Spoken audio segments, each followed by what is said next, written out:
അപ്പോൾ നമ്മളുടെ പുതിയ ടോപ്പിക്കാണ് സർവനാം. സർവനാം എന്ന് പറഞ്ഞാൽ कामदा प्रसाद गुरुविൻ്റെ मतानुसार सर्वनाम उस विकारी शब्द को कहते हैं जो पूर्वापर संबंध से किसी भी संज्ञा के बदले में आता है, जैसे माइम, तू, यह, वह ഇത്യാദി. അതായത് കാമദ പ്രസാദ് ഗുരുവിൻ്റെ മതാനുസാറിൽ സർവനാം എന്ന് പറയുന്നത് ഉസ് വികാരി ശബ്ദക്കും, സർവനാം എന്ന് പറയുന്നത് ഒരു വികാരി ശബ്ദമാണ്. അത് പൂർവാപർ സംബന്ധസെ കിസി ബി സംജ്ഞാക്ക് ബദലേമേ ആത്താഹെ, ഏതെങ്കിലും ഒരു സംജ്ഞ എന്താണ്? നാമം. നാമത്തിന് പകരമായിട്ട് വരുന്ന, അതായത് മൈമ്, തൂ, യഹ്, വഹ് ഇതുപോലുള്ള സംഭവങ്ങൾ എല്ലാം ഉപയോഗിക്കുന്ന അല്ലെങ്കിൽ പകരമായിട്ട് സംജ്ഞയ്ക്ക് പകരമായിട്ട് ഉപയോഗിക്കുന്ന സർവനാം എന്ന് വികാരി ശബ്ദം. ഇനി മൈം എന്ന് പറയുന്നത് ബോൾനെ വാലാണ്, അതായത് നമ്മൾ തന്നെ സ്വയമേ പറയുന്നത്, നമ്മൾ സംസാരിക്കുമ്പോൾ ഉള്ളതാണ് മൈം. അതുപോലെ തന്നെ തു എന്താണ്? നീ, അതായത് സുനിനെ വാല, അത് കേൾക്കുന്ന ആള്. യഹ് നികട്വർത്തി വസ്തു, അതായത് അത്, ഇത് എന്നൊക്കെ പറയുന്നത് നികട്വർത്തി, ദൂരവർത്തി വസ്തുക്കളൊക്കെയാണ്. അപ്പം ഇതൊക്കെ നമുക്ക് സർവനാമായിട്ട്. അടുത്തതായിട്ട് പറയാൻ പോകുന്നത് സർവനാമയ്ക്ക് ഭേദമാണ്. സർവനാമേന് കുറച്ച് ഭേദങ്ങളുണ്ട്. ഏതൊക്കെയാണെന്ന് നമുക്ക് നോക്കാം. പ്രയോഗ की दृष्टि से സർവനാം के छह भेद है. പ്രയോഗിൻ്റെ ദൃഷ്ടിയിൽ സർവനാം എന്ന് പറയുന്നത് 6 ഭേദങ്ങളാണുള്ളത്. അതിൽ ഒന്നാണ് പുരുഷവാചക അഥവാ പേഴ്സണൽ പ്രോണൗൺ എന്ന് പറയും. പുരുഷവാചക സർവനാം, നിജവാചക സർവനാം, നിശ്ചയവാചക സർവനാം, അനിശ്ചയവാചക സർവനാം, സംബന്ധവാചക സർവനാം, പ്രശ്നവാചക സർവനാം. പുരുഷവാചക അഥവാ പേഴ്സണൽ പ്രോണൗണിനകത്ത് വരുന്ന സർവനാമങ്ങളാണ് മൈം, തൂ, വഹ്, യഹ്, മൈംനെ. അതുപോലെ നിജവാചക് അഥവാ റിഫ്ലെക്സീവ് പ്രോണൗണിനകത്ത് വരുന്നതാണ് ആപ്നെ, ആപ്, സ്വയം. നിശ്ചയവാചകിനകത്ത് അഥവാ ഡെമോൺസ്ട്രേറ്റീവ് പ്രോണൗണിനകത്ത് വരുന്നതാണ് യഹ്, വഹ്. അനിശ്ചയവാചക അഥവാ ഇൻഡെഫിനിറ്റ് പ്രോണൗണിനകത്ത് വരുന്നതാണ് കോയി, കുച്ച്. സംബന്ധവാചക അഥവാ റിലേറ്റീവ് പ്രോണൗണിനകത്ത് വരുന്നതാണ് ജോ, സോ. പ്രശ്നവാചക അഥവാ ഇൻറ്ററോഗേറ്റീവ് പ്രോണൗണിനകത്ത് വരുന്നതാണ് കോൺ, ക്യ. സർവനാമിൻ്റെ ഒന്നാമത്തെ ഭേദമാണ് പുരുഷവാചക സർവനാം. ഇതിൽ പുരുഷവാചക സർവനാം संज्ञा शब्दों के स्थान पर पुरुष मानसिक या बौद्धिक को सूचित करने के लिए प्रयुक्त सर्वनाम होते हैं.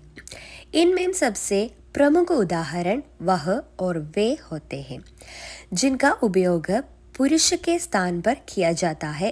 इस सर्वनामों की मदद से इस किसी व्यक्ति की पहचान कर सकते हैं जब हम उनका नाम नहीं जानने होते. അപ്പം പുരുഷവാചക സർവനാമിൽ പറയുന്നത് संज्ञा शब्दों के स्थान पर पुरुष को सूचित करने के लिए प्रयुक्त सर्वनाम होते हैं. അതായത് സംജ്ഞാ ശബ്ദങ്ങൾ അഥവാ നാമങ്ങളുടെ സ്ഥാനത്ത് നമ്മൾക്ക് പുരുഷ സൂചകം, അതായത് മനുഷ്യ സൂചകമായിട്ടുള്ള, അതായത് അല്ലെങ്കിൽ അവരുടെ മാനസികം, ഭൗതികമായിട്ടുള്ളതിനെ സൂചിപ്പിക്കാൻ വേണ്ടിയിട്ട് ഉപയോഗിക്കുന്ന സർവനാമങ്ങളെയാണ് പുരുഷവാചക സർവനാം എന്ന് പറയുന്നത്. അപ്പോൾ എന്താണ് പുരുഷവാചക സർവനാം? पुरुष को सूचित करने के लिए प्रयुक्त സർവനാം को പുരുഷവാചക സർവനാം कहते हैं. അതായത് സംജ്ഞാ ശബ്ദങ്ങളുടെ സ്ഥാനത്ത് പുരുഷൻ, അതായത് മനുഷ്യനെ സൂചിപ്പിക്കുന്നതിന് വേണ്ടിയിട്ടാണ് പുരുഷവാചക സർവനാം ഉപയോഗിക്കുന്നത്. അവരുടെ മാനസികവും ഭൗതികവുമായിട്ടുള്ളതിനെ നമ്മളതിനകത്ത് സൂചിപ്പിക്കാനായിട്ട് പറ്റുന്നു. ഇൻമേം സബ്സെ പ്രമുഖ ഉദാഹരൺ വഹ് ഓർ വേ ഹോത്തെ. ഇതിലെ പ്രധാനപ്പെട്ട ഉദാഹരണങ്ങൾ ഏതാണ്? വഹ്, വേ അതൊക്കെയാണ്. ജിൻകാ ഉപയോഗ പുരുഷയ്ക്ക് സ്ഥാൻ പർ കിയാ ജാത്താ ഹൈ. പുരുഷൻ്റെ സ്ഥാനത്താണ് നമ്മൾ വഹ്, വേ ഇതൊക്കെ ഉപയോഗിക്കുന്നത്. इन सर्वनामों की मदद से इस किसी व्यक्ति की पहचान कर सकते हैं जब हम उनका नाम नहीं जानने होता है. ഒരാളുടെ അല്ലെങ്കിൽ ഒരു വ്യക്തികളുടെ പേര് നമ്മൾക്ക് അറിയുന്നില്ല എങ്കിൽ പോലും നമ്മൾക്ക് ഇതുപോലെ നമ്മൾക്ക് അയാളെ മനസ്സിലാക്കാൻ, ആ വ്യക്തിയുടെ കുറിച്ച് പഹ്ചാൻ കർ സക്തേ ഹെ, മനസ്സിലാക്കാനായിട്ട് നമുക്ക് സാധിക്കുന്നു. അതാണ് പുരുഷവാചക സർവനാം. ഇനി അടുത്തത് നമ്മൾ നോക്കാൻ വേണ്ടി പോകുന്നത് പുരുഷവാചക സർവനാമിൻ്റെ ഭേദങ്ങളാണുള്ളത്. പുരുഷവാചക സർവനാമിന് 3 ഭേദങ്ങളാണുള്ളത്. ഉത്തമ പുരുഷവാചക സർവനാം, മധ്യം പുരുഷവാചക സർവനാം, അന്യപുരുഷവാചക സർവനാം. നമ്മൾ മെയിനായിട്ട് പറയുന്നത് ഉത്തമ പുരുഷ, മധ്യം പുരുഷ, അന്യപുരുഷ എന്നാണ്. First person, second person, third person. അപ്പം നമ്മളുടെ ഉത്തമ पुरुषवाचक सर्वनाम नोക്കാൻ പോവാണ്. इसमें सर्वनाम व्यक्ति की ओर से होते हैं जो बात कर रहा है. इसमें उन्हें अपने आप को सूचित करने के लिए उपयोग किया जाता है. प्रथम भेद के उदाहरण सर्वनाम है माയും हम मेरा हमारा आदि. അപ്പം നോക്കുകയാണെങ്കിൽ इसमें सर्वनाम व्यक्ति की ओर से होते हैं जो बात कर रहा है. അതായത് ഈ സർവനാം എന്ന് പറയുന്നത് സംസാരിക്കുന്ന ആൾ പറയുന്നതാണ് ഈ ഒരു സർവനാം എന്ന് പറയുന്നത്. इसमें उन्हें अपने आप को सूचित करने के लिए उपयोग किया जाता है. അയാൾ സ്വന്തമായിട്ട് പരിചയപ്പെടുത്താൻ വേണ്ടി അല്ലെങ്കിൽ സ്വന്തമായിട്ട് സൂചിപ്പിക്കുന്നതിന് വേണ്ടിയിട്ട് അല്ലെങ്കിൽ സ്വന്തമായി സംസാരിക്കാൻ വേണ്ടിയിട്ടാണ് ഈ ഉത്തമ പുരുഷവാചക സർവനാം ഉപയോഗിക്കുന്നത്. ഇതിലെ പ്രഥമ ഭേദം എന്ന് പറയുന്നത് സർവനാമമാണ്. അതായത് മൈം ഹം മേര ഹമാര ആദി. മൈം എൻ്റെത്, ഹം നമ്മൾ, മേര ഞാൻ, ഹമാര നമ്മളുടേത്. അതുപോലെ അടുത്തതാണ് മധ്യം പുരുഷവാചക സർവനാം അഥവാ സെക്കൻഡ് പേഴ്സൺ അല്ലെങ്കിൽ മധ്യം പുരുഷൻ എന്ന് പറയുന്നത്. इसमें सर्वनाम व्यक्ति के साथी या उन लोगों की ओर से होते हैं जिनसे बात की जा रही है. द्वितीय भेद के उदाहरण सर्वनाम है तुम, तुम्हारा, आप, आपका आदि. അപ്പോൾ നമ്മുടെ സെക്കൻഡ് പേഴ്സൺ സർവനാം അഥവാ മധ്യം പുരുഷവാചക സർവനാമിൽ പറയുന്നത് इसमें सर्वनाम व्यक्ति के साथी या उन लोगों की ओर से होते हैं ജിൻസെ ബാത് കി ജാ രഹി ഹെ. ഇതിൽ പറയുന്നത് സെക്കൻഡ് പേഴ്സൺ ആണ്. അപ്പം നമ്മൾ ആരെക്കുറിച്ചാണോ സംസാരിക്കുന്നത് അല്ലെങ്കിൽ രണ്ടാമത്തെ ഒരു വ്യക്തിക്കാണ് ഇവിടെ ഇമ്പോർട്ടൻസ് ഉള്ളത്. അതായത് വ്യക്തികളുടെ കൂടെയുള്ള ആൾക്ക് അല്ലെങ്കിൽ രണ്ടാമതൊരാൾക്കാണ് ഈ ഒരു സർവനാമം ഉപയോഗിക്കുന്നത്. ജിൻകെ ബാത് കി ജാ രഹി ഹെ അതിൽ സംസാരിക്കുന്നത്. അതായത് നമ്മൾ ഏതൊരു വ്യക്തിയെക്കുറിച്ചാണോ സംസാരിക്കുന്നത് ആ വ്യക്തിയാണ് ഇവിടുത്തെ മധ്യം പുരുഷൻ എന്ന് പറയുന്നത്. അഥവാ ഏതൊരു വ്യക്തിയോടാണോ സംസാരിക്കുന്നത്, ഏത് വ്യക്തിയെക്കുറിച്ചാണോ സംസാരിക്കുന്നത് അതായിരിക്കും ഇവിടുത്തെ സർവനാമം എന്ന് പറയുന്നത്. ദ്വിതീയ ഭേദിലുള്ള അതായത് ഈ ഒരു മധ്യം പുരുഷത്തിലുള്ള സർവനാമങ്ങളാണ് തും, തുമാര, ആപ്, ആപ്ക ആദി. തും എന്താണ് നീ, തുമാര നിങ്ങളുടേത്, ആപ് നിങ്ങൾ, ആപ്ക നിങ്ങളുടേത്. ഇതൊക്കെയാണ് മധ്യം പുരുഷവാചകത്തിൽ വരുന്ന സർവനാമങ്ങൾ. ഇനി അടുത്തതാണ് അന്യപുരുഷവാചക സർവനാം അഥവാ തേർഡ് പേഴ്സൺ. अन्य सर्वनाम അല്ലെങ്കിൽ अन्यपुरुष എന്ന് പറയുന്നത് നമുക്ക് നോക്കാം.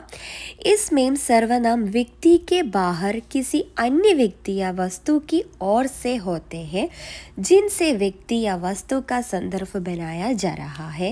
तृतीय भेद में भेद उदाहरण सर्वनाम है वह, वे, उसका, उनके ആദി. ഇനിയും അന്യപുരുഷ അഥവാ അന്യപുരുഷവാചക സർവനാമിൽ പറയുന്നത് इसमें सर्वनाम व्यक्ति के बाहर किसी अन्य व्यक्ति या वस्तु की ओर से होते हैं. ഇതിൽ പറയുന്നത് നമ്മൾ രണ്ട് വ്യക്തികളല്ല, വേറൊരു വ്യക്തി, അതായത് നമ്മുടെ ഫസ്റ്റ് പേഴ്സൺ സെക്കൻഡ് പേഴ്സൺ കൂടാതെ വേറെ അന്യ വ്യക്തികളെ കുറിച്ചാണ് സംസാരിക്കുന്നതെങ്കിൽ അല്ലെങ്കിൽ അവരെക്കുറിച്ച് സൂചിപ്പിക്കാനായിട്ട് ഉപയോഗിക്കുന്ന സർവനാമങ്ങളാണ് അന്യപുരുഷവാചക സർവനാം അഥവാ അന്യപുരുഷ് അഥവാ തേർഡ് പേഴ്സൺ എന്ന് പറയുന്നത്. അന്യ വ്യക്തികളോ അല്ലെങ്കിൽ വസ്തുക്കളെയോ സന്ദർഭങ്ങളെയോ കുറിച്ച് പറയാൻ വേണ്ടിയിട്ട് ഉപയോഗിക്കുന്ന സർവനാമങ്ങളാണ് അന്യപുരുഷവാചക സർവനാം. അന്യപുരുഷവാചക സർവനാമിലെ ഉദാഹരണങ്ങളാണ് വഹ്, വേ, ഉസ്ക, ഉൻകെ ആദി. അത്, ഇത്, അതുപോലെ തന്നെ അത്, പിന്നെന്താണ് ഉസ്ക, ഉൻകെ ആദിയൊക്കെ. അവൻ, ഇവൻ, അവൻ്റെത് അതൊക്കെ സൂചിപ്പിക്കാൻ വേണ്ടിയിട്ട് ഉപയോഗിക്കുന്നതാണ് നമ്മൾ അന്യപുരുഷവാചക സർവനാം. ഇനിയും സർവനാമിലെ രണ്ടാമത്തെ ഭേദമാണ് നിജവാചക സർവനാം എന്ന് പറയുന്നത്. അപ്പം നമുക്ക് നിജവാചക സർവനാം നോക്കാം. इसके अंतर्गत वे सर्वनाम आते हैं जिनका प्रयोग वक्ता या लेखक स्वयं अपने लिए करते हैं. इस प्रकार वक्ता या लेखक जिन सर्वनाम शब्दों का बोध कराता है और अपने लिए जिनका प्रयोग करता है उन्हें निजवाचक सर्वनाम कहते हैं. जैसे आप, अपने, आप, खुद, निज, खत्म, स्वयं. अब നമുക്ക് നോക്കാം. इसके अंतर्गत भी सर्वनाम आते हैं. ഇതിൽ വരുന്ന സർവനാമങ്ങളാണ് जिनका प्रयोग വക്ത യാ ലേഖക സ്വയം അപ്നെ ലിയേ കർത്തേ. അതായത് ഇതിൻ്റെ ഉപയോഗം, അതായത് പ്രേക്ഷകൻ, അതായത് വക്ത, പ്രേക്ഷകനോ അല്ലെങ്കിൽ ലേഖകനോ സ്വയമേ ചെയ്യുന്നതാണ്. സ്വയം കർത്തേഹെ, സ്വയം ചെയ്യുന്നതോ പറയുന്നതോ ആയിട്ടുള്ള കാര്യങ്ങളാണ് ഈ നിജവാചക സർവനാമിനകത്ത് പറയുന്നത്. ഇസ് പ്രകാർ വ്യക്ത യാ ലേഖക जिन सर्वनाम शब्दों का बोध कराता है और अपने लिए जिनका प्रयोग करता है. വ്യക്ത അല്ലെങ്കിൽ പ്രേക്ഷകനോ അല്ലെങ്കിൽ ലേഖകനോ സർവനാം ശബ്ദങ്ങൾ സ്വയമേ അവരുടെ ഒരു ശബ്ദങ്ങളുടെ ബോധമുണ്ടാക്കുന്നു, സ്വയമേ സംസാരിക്കുന്നു, അതുപോലെ തന്നെ അത് ഉപയോഗിക്കുകയും ചെയ്യുന്നു. ഉനേം നിജവാചക സർവനാം കഹത്തെ, അതിനെയാണ് നിജവാചക സർവനാം എന്ന് പറയുന്നത്. ഇത് നമ്മൾ ഒരു കാര്യം ചിന്തിച്ചാൽ മതി. നിജവാചക, നിജം, സ്വയം, സ്വയം പറയുന്നതിനെയാണ് നിജവാചക സർവനാം എന്ന് പറയുന്നത്. നിജവാചക സർവനാമിൻ്റെ എക്സാമ്പിൾസാണ്, ഉദാഹരണങ്ങളാണ് ആപ്പ്, അതായത് അപ്പനെ, ആപ്പ്, ഖുദ്, നിജ്, ഖദം, സ്വയം. ഇത് എല്ലാം സ്വയം എന്നുള്ള അർത്ഥത്തിലാണ് നമ്മൾ ഉപയോഗിക്കുന്നത്. ഈ ആപ്പ് നിങ്ങൾ എന്ന് പറയുന്നുള്ള ആ ഒരു മീനിങ്ങിൽ എടുക്കരുത്, നിജമായിട്ടുള്ള മീനിങ്ങിലാണ് എടുക്കേണ്ടത്. സർവനാമിൻ്റെ മൂന്നാമത്തെ ഭേദമാണ് നിശ്ചയവാചക സർവനാം अथवा संकेतवाचक सर्वनाम.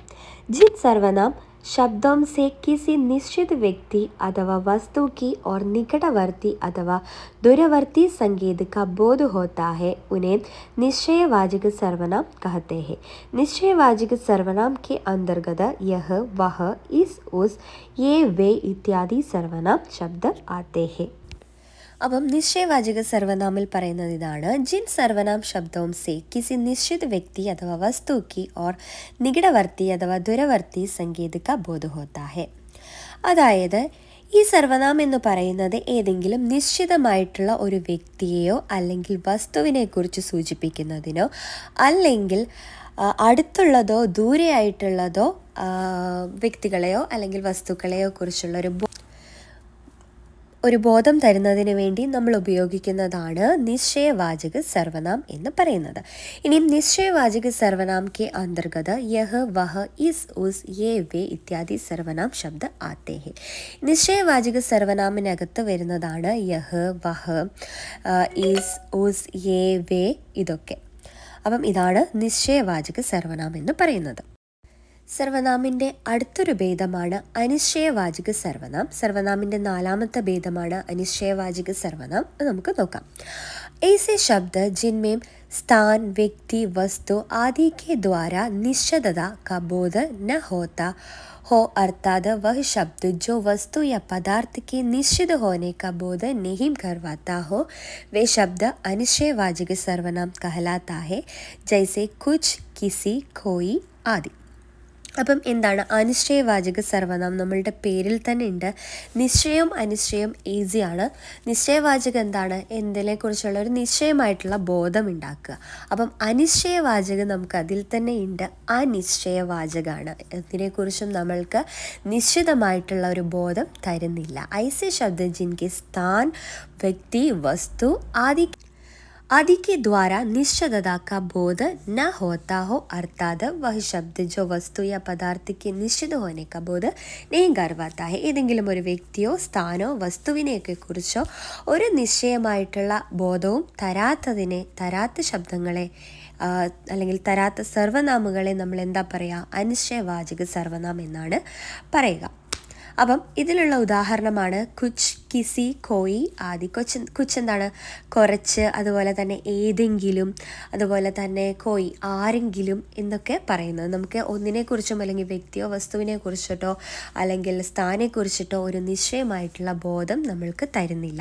അങ്ങനെയുള്ള സർവനാമങ്ങളെയാണ് അനിശ്ചയവാചക സർവനാം എന്ന് പറയുന്നത്. അടുത്തത് സർവനാമിലെ അഞ്ചാമത്തെ ഭേദമാണ് സംബന്ധവാചക സർവനാം എന്ന് പറയുന്നത്. സംബന്ധവാചക, അതിനകത്തും നമ്മൾക്ക് ഈസി ആയിട്ട് കണ്ടുപിടിക്കാം. സംബന്ധവാചക, സംബന്ധ. जिन सर्वनाम शब्दों का प्रयोग किसी वस्तु या व्यक्ति का संबंध बताने के लिए किया जाए वे शब्द संबंधवाचक सर्वनाम कहलाता है। संबंधवाचक सर्वनाम का प्रयोग वाक्य में दो शब्दों को जोड़ने के लिए भी किया जाता है, जैसे जैसे, जिसका, जो कि, जो से, जितना उतना ആദി. അപ്പോൾ നമ്മളുടെ പേരിൽ തന്നെയുണ്ട് സംബന്ധവാചക സർവനാം. രണ്ട് വ്യക്തികളെ തമ്മിൽ അല്ലെങ്കിൽ ഏതെങ്കിലും വസ്തുക്കളെയോ വ്യക്തികളെയോ തമ്മിൽ അവരുടെ സംബന്ധിപ്പിക്കുന്നതിന് അല്ലെങ്കിൽ ബന്ധിപ്പിക്കുന്നതിന് വേണ്ടി ഉപയോഗിക്കുന്ന ശബ്ദങ്ങൾ അല്ലെങ്കിൽ സർവനാമങ്ങളെ ആണ് സംബന്ധവാചക സർവനാം എന്ന് പറയുന്നത്. ഒന്നും കൂടെ പറയാം. ഏതെങ്കിലും രണ്ട് വ്യക്തികളെയോ അല്ലെങ്കിൽ ഏതെങ്കിലും രണ്ട് വസ്തുക്കളെയോ സംബന്ധിപ്പിക്കുന്നതിന് വേണ്ടിയിട്ട് അല്ലെങ്കിൽ അവരുടെ ബന്ധം പറയാൻ വേണ്ടിയിട്ട് അല്ലെങ്കിൽ യോജിപ്പിക്കാൻ ബന്ധിപ്പിക്കാൻ വേണ്ടിയിട്ട് ഉപയോഗിക്കുന്ന സർവനാമാണ് സംബന്ധവാചക സർവനാം എന്ന് പറയുന്നത്. സംബന്ധവാചക സർവനാം का प्रयोग वाक्य में दो शब्दों को जोड़ने के लिए भी किया जाता है. മുകളിൽ പറഞ്ഞതുപോലെ തന്നെ രണ്ട് വാക്കുകളെ തമ്മിൽ യോജിപ്പിക്കാൻ വേണ്ടിയിട്ട് ഉപയോഗിക്കുന്ന സർവനാമങ്ങളാണ് സംബന്ധവാചക സർവനാം എന്ന് പറയുന്നത്. അതിന് എക്സാമ്പിൾസ് ആണ് ജൈസെ, ജിസ്ക, ജോ की, जो से, जितना उतना आदि. അടുത്ത ലാസ്റ്റത്തെ സർവനാമാണ് പ്രശ്നവാചക സർവനാം. जिस सर्वनाम का उपयोग करके किसी व्यक्ति, स्थान, वस्तु इत्यादि के बारे में प्रश्न पूछा जाता है उसे പ്രശ്നവാചക സർവനാം कहते हैं. ഇതിൽ നമ്മൾ അതിൻ്റെ പേരിലുള്ളതുപോലെ തന്നെ പ്രശ്നമാണ്, ക്വസ്റ്റ്യൻ ആണ് ചോദിക്കുന്നത്. जिस सर्वनाम का उपयोग, ഈ സർവനാമിൻ്റെ ഉപയോഗം എങ്ങനെയാണ്? കിസി വ്യക്തി, സ്ഥാൻ, വസ്തു, ഏതെങ്കിലും വ്യക്തികളെയോ സ്ഥാനെയോ വസ്തുവിനെയോ ഇതിനെയൊക്കെ കുറിച്ച് എന്തെങ്കിലും ക്വസ്റ്റ്യൻസ് ചോദിക്കുക. അങ്ങനെയുള്ള സർവനാമങ്ങളെയാണ് പ്രശ്നവാചക സർവനാം എന്ന് പറയുന്നത്. ഒന്നും കൂടെ പറയാം. ഏതെങ്കിലും വ്യക്തികളെയോ വസ്തുവിനെയോ സ്ഥാനെയോ ഇതിനെയൊക്കെ കുറിച്ച് ക്വസ്റ്റ്യൻസ് ചോദിക്കുന്നതിന് സർവനാമങ്ങളെയാണ് പ്രശ്നവാചക സർവനാം എന്ന് പറയുന്നത്. ഇനി പ്രശ്നവാചക സർവനാമിൻ്റെ കുറച്ച് ഉദാഹരണങ്ങളാണ്. തും കോൺ ഹോ, തും ക്യാ ചാഹത്തെ ഹോ, അങ്ങനെയൊക്കെ ക്വസ്റ്റ്യൻസ് ആയിട്ട് ചോദിക്കുന്നതൊക്കെ. തും കോൺ ഹോ, നീ ആരാണ്? തും ക്യാ ചാഹത്തെ ഹോ, നിനക്ക് എന്താണ് വേണ്ടത്? അപ്പം ഇതൊക്കെയാണ് പ്രശ്നവാചക സർവനാമിൻ്റെ കുറച്ച് ഉദാഹരണങ്ങളെന്ന് പറയുന്നത്. ഇതോടുകൂടി സർവനാം എന്ന് പറയുന്ന ടോപ്പിക്ക് ഇവിടെ അവസാനിച്ചിരിക്കുകയാണ്. ഭയങ്കര സിമ്പിളായിട്ടാണ് ഞാൻ എക്സ്പ്ലെയിൻ ചെയ്തിരിക്കുന്നത്. ഒരുപാട് എക്സാമ്പിൾസോ കാര്യങ്ങളോ ഒന്നും ഇൻക്ലൂഡ് ആക്കാതെ വളരെ സിമ്പിളായിട്ടുള്ള വേർഡ്സിൽ സിമ്പിളായിട്ട് കാര്യം എന്താണെന്ന് മനസ്സിലാക്കുന്ന രീതിയിൽ മാത്രമേ പറഞ്ഞിട്ടുള്ളൂ. അപ്പം നിങ്ങൾക്ക് ഇതുപോലുള്ള ടോപ്പിക്കുകളൊക്കെ ഇഷ്ടമാണെങ്കിലും വേണമെങ്കിലും നിങ്ങൾ താഴെ കമൻറ്റ് ചെയ്യുക. അതുപോലെ തന്നെ ചാനൽ സബ്സ്ക്രൈബ് ചെയ്യുക. പുതിയതായിട്ടുള്ള ഏതെങ്കിലും ഫ്രണ്ട്സ് ഉണ്ടെങ്കിൽ ചാനൽ സപ്പോർട്ട് ചെയ്യുക, വീഡിയോ ലൈക്ക് ചെയ്യുക. അതുപോലെ തന്നെ മറ്റുള്ളവർക്കൊക്കെ ഒന്ന് ഷെയർ ചെയ്ത് കൊടുക്കുക. എല്ലാവർക്കും ഉപകാരപ്പെടുന്നൊരു വീഡിയോ ആയിട്ട് നമുക്ക് അടുത്തൊരു ടോപ്പിക്കുമായിട്ട് പിന്നെയും കാണാം. അതുവരേക്കും ബൈ ബൈ.